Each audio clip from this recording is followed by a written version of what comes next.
Hello, everybody. Welcome to Everybody Matters, our family and friends edition. I'm Jill Catherine, the host of the chat, and I'm very happy to be here today. This is our chat that we do once a month. We do it the second Wednesday of every month at 8 p.m. Eastern Time. And it's an opportunity to provide a little bit of education and information for you if you have a loved one who's struggling with an eating disorder or body image or body dissatisfaction. And it's also an opportunity for you to tune in and get some support yourself and ask any questions that you may have. So welcome. What we do each week each month is we have a topic to get our conversation going. And then if there's any particular questions that you have that I can help answer would be lovely. I'd be happy to do that. One of the things I'll let you know is we have a weekly Everybody Matters support group, a virtual chat for those who are in recovery. And I just go from that chat into this one here. And we always have really powerful conversations every week. And I'm just wanting you to know that that's something that's available through the Upstate New York Eating Disorder Service. If your family member or friend is struggling with an eating disorder and they're getting treatment from them, there is a weekly virtual community that they can tap into. So this is November, and this is a time of year that we're going to start to get into the holidays. We have Thanksgiving coming up. We have a number of different holidays through December, and depending on which traditions you may participate in. So I just want to speak a little bit broadly to holiday time, because we all have different backgrounds and belief systems, but just to really around that culture of holidays and festivities. There is a video chat we did last year around this time was about how to support your loved one during the holidays. And so we don't need to recreate that. You can look at that chat. But I do want to make a note to encourage you to take a look at that to get a little bit of coaching and support about that holiday time and how it's a struggle for your loved one.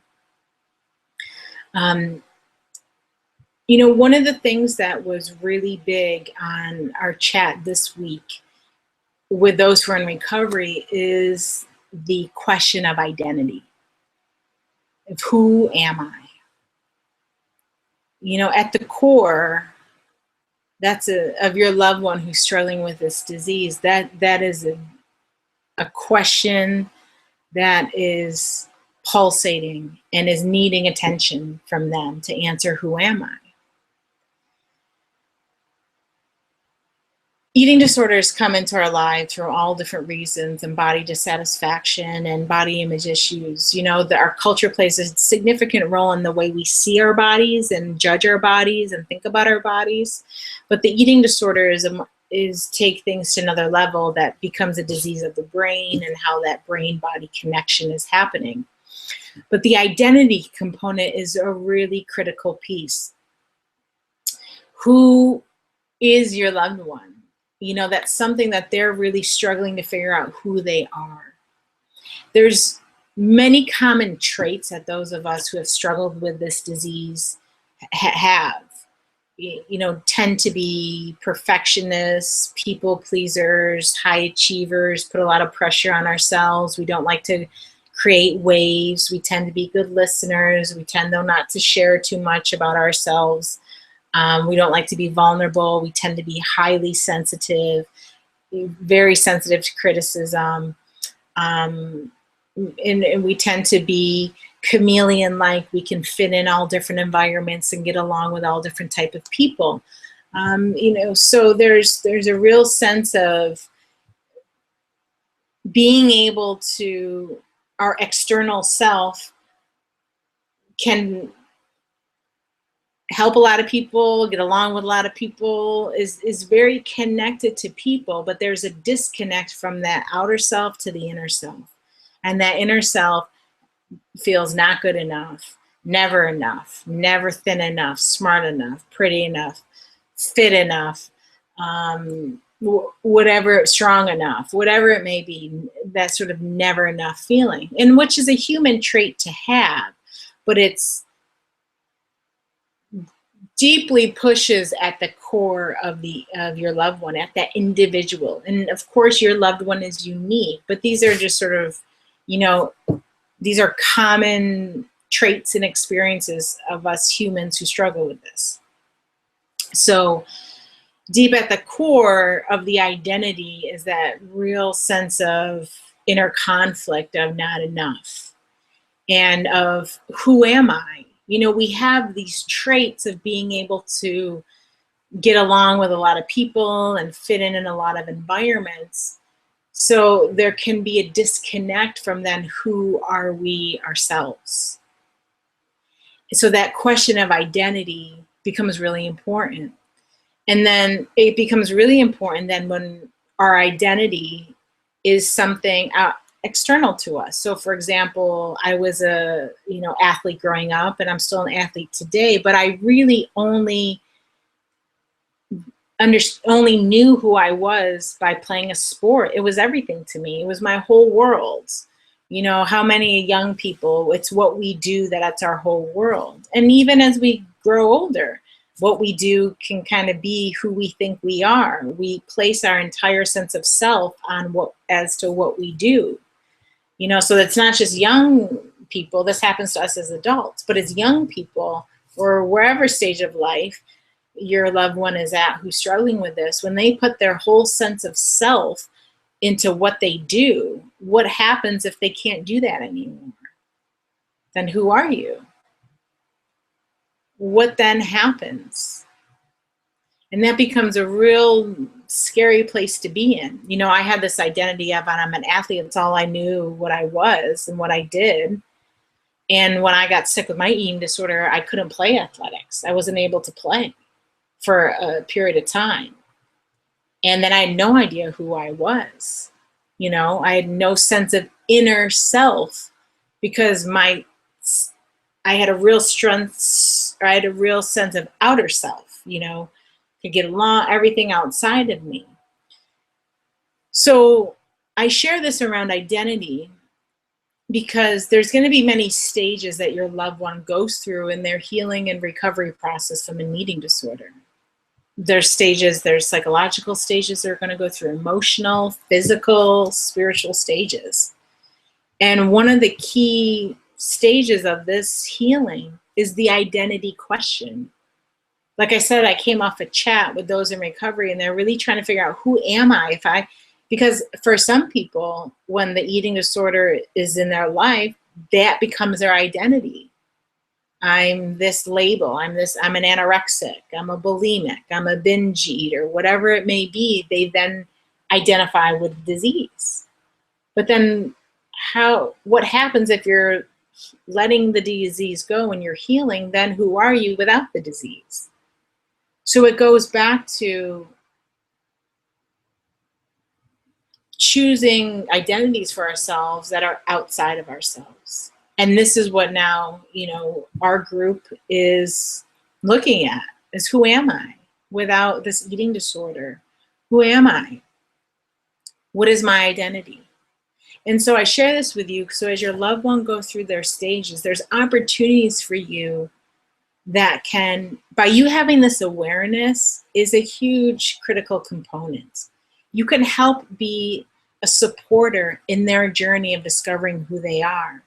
And one way that could be impactful, that could support their discovery of who they are, is by encouraging them to learn who they are from an inner self standpoint, that their identity comes from asking themselves, how do they want to be, as opposed to who, what the label is. So how they want to be. We can discover who we are by helping us uncover how we want to be.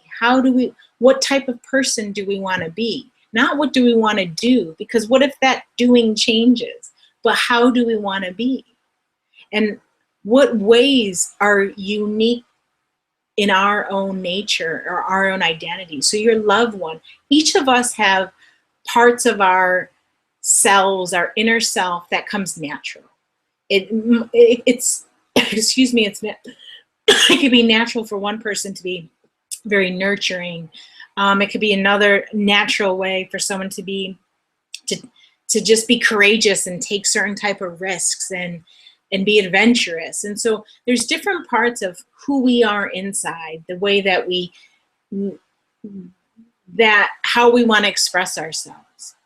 And as your loved one is exploring that, to try to figure out who they are, you can help them to say, that's a really powerful question, and let's explore that inside of ourselves, not out in the world, but help them to discover, who are they on the inside? Who do they want to be? How do they want to be? What traits do they want to express as a person? Because, one of the things that came up in our chat that I thought would be helpful to is that this question around identity, people say, well, I have many different parts of me. I'm a mom, I'm a professional, I do yoga, I'm a runner, I'm a hiker. So I have all these different identities. So who am I? I'm all of this. So who am I? Because in the healing part of this is a real quest and inner yearning to have a sense of self to ground one to. The eating disorder is a symptom. It's on the surface. It's a symptom of a deeper rooted issues that we struggle with, deeper rooted things at the core that is really at the heart of your loved one. And that deeper rooted sense of root is what they're looking to find when they ask the question, who am I? They need a root, a sense of self, that sense of inner self.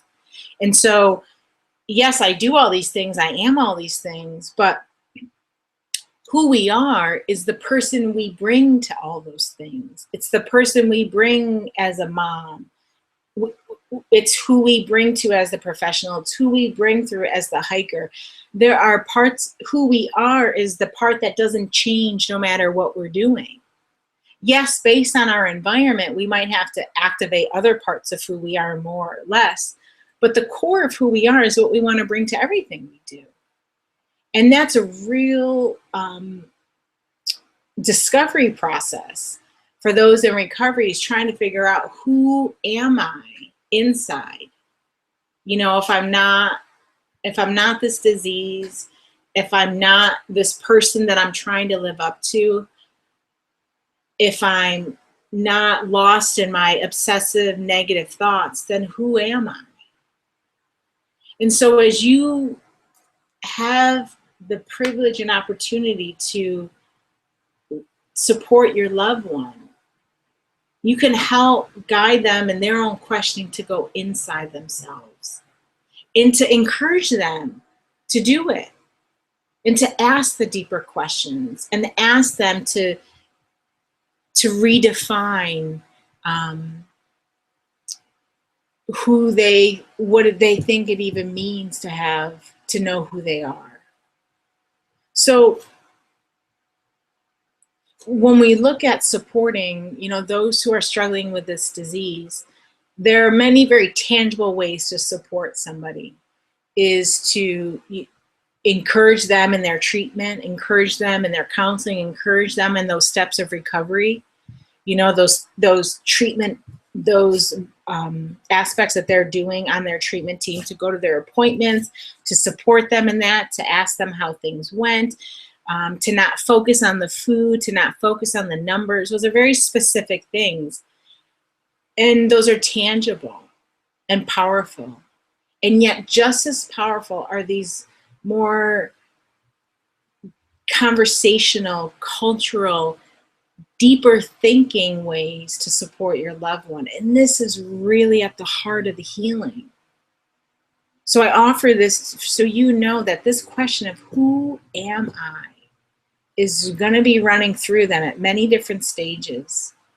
And I hope that you can support them in finding a sense of self that's not about what they do, but how they want to move through the world, how they want to show up, and treat other people how they want to treat themselves.